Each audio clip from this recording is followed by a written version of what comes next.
Today we are going to start the small intestine, and small intestine contains three parts. First part is duodenum, second part is jejunum, and third part is ileum.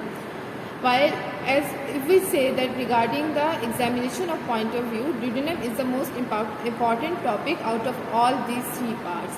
Duodenum contains four parts: first part, second part, third part, and fourth part. If we say that duodenum, where duodenum starts, as I told you when we study about stomach, that at the pyloric end of stomach, food enters into the duodenum. So it begins at the end of pylorus, and food will enter into the first part of duodenum, and it ends at the level of jejunum. So jejunum will be starting where the last part of the duodenum ends, and after the end of jejunum, ileum will start. If we talk about that where jejunum lies,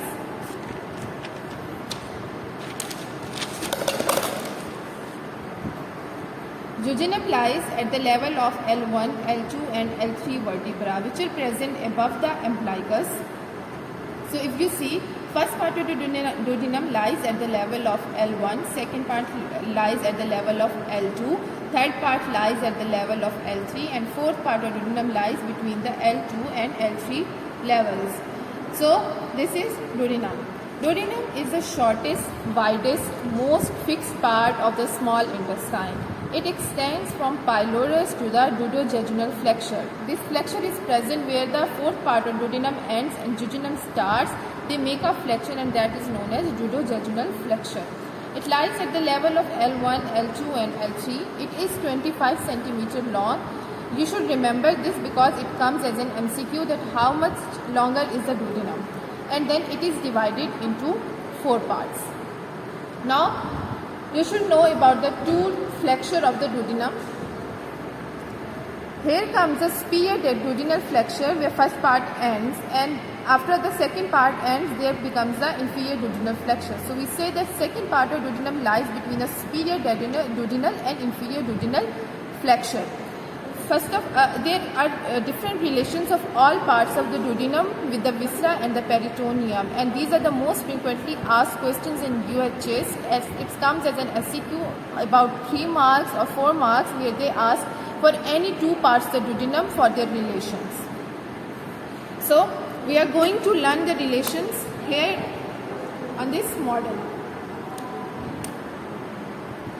So here collectively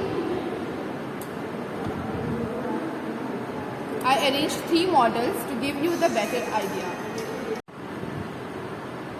Now we are going to talk about the first part of duodenum relations. There are peritoneal relations and visceral relations. First of all, we are going to see the visceral relations.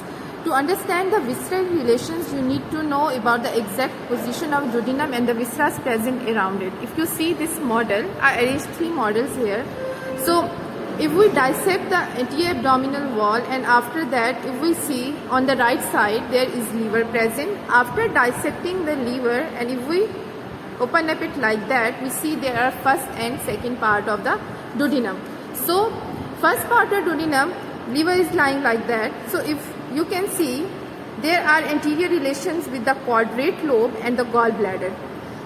If we arrange it like that, if on the first part of duodenum, anterior relation is going to be quadrate lobe of the liver and the gallbladder. While on the posterior side of the first part of duodenum, if you see, here comes the bile duct, gastroduodenal artery and portal vein. So these 3 are going to form the posterior relations of the first part of duodenum. While if you see on the superior side of the duodenum, I told you on that model, here is the first part of duodenum. I told you that between this lobe of the liver and this first part of duodenum, here comes the epiploic foramen, which communicates the greater sac which is lying in front and lesser sac which is lying behind, and it gives communication between those two. So and superior relation of the first part of duodenum is going to be that epiploic foramen. While inferiorly, if you can see, this is the head of the pancreas and neck of the pancreas. So head and neck of the pancreas are going to form the inferior relations of the first part of duodenum. While in the peritoneal relations, distal it is proximal 2.5 centimeter are movable and it is attached to the lesser and greater omentum both. While on the distal side 2.5 centimeter is fixed and it is retroperitoneal. Always remember, on the anterior side of the duodenum it is going to be covered with peritoneum, but on the posterior side it is retroperitoneal and it is, first part is almost 5 centimeter long, where proximal 2.5 centimeter are movable but the distal 2.5 centimeter are not movable. Now comes the second part of duodenum. This is second part of duodenum. You can see they have dissected the second part of duodenum, and on the anterior side you can see these are the duodenal papillas, and you are going to study them in detail in your histology lab. So second part of duodenum is in relation with this hepatopancreatic ampulla. So if any stone is going to come in hepatopancreatic ampulla, which will be traveling from the common bile duct.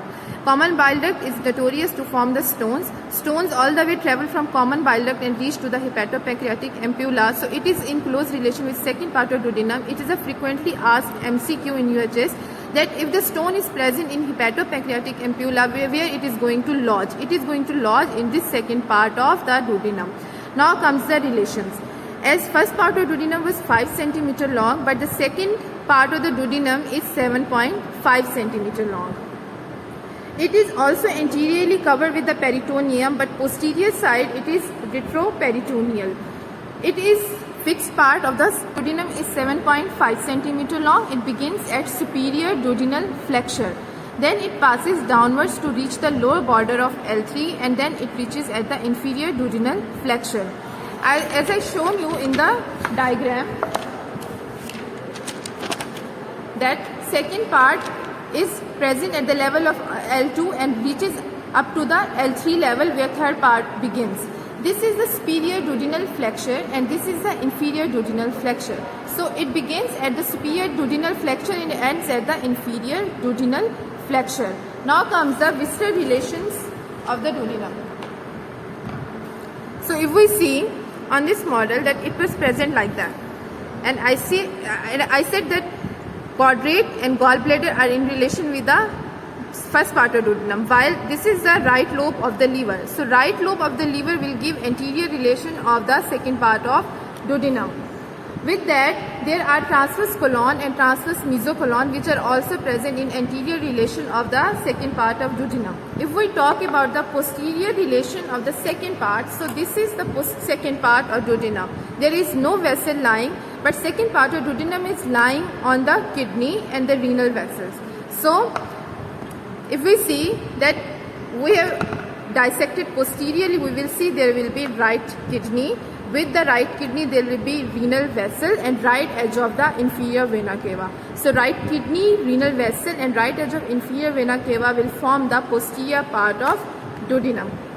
While on the medial side you can see this is the head of pancreas. So on the medial side the relation will be head of the pancreas, while on the lateral side there is going to be right colic flexure, which will form the lateral relation of the second part of duodenum. Thank you so much.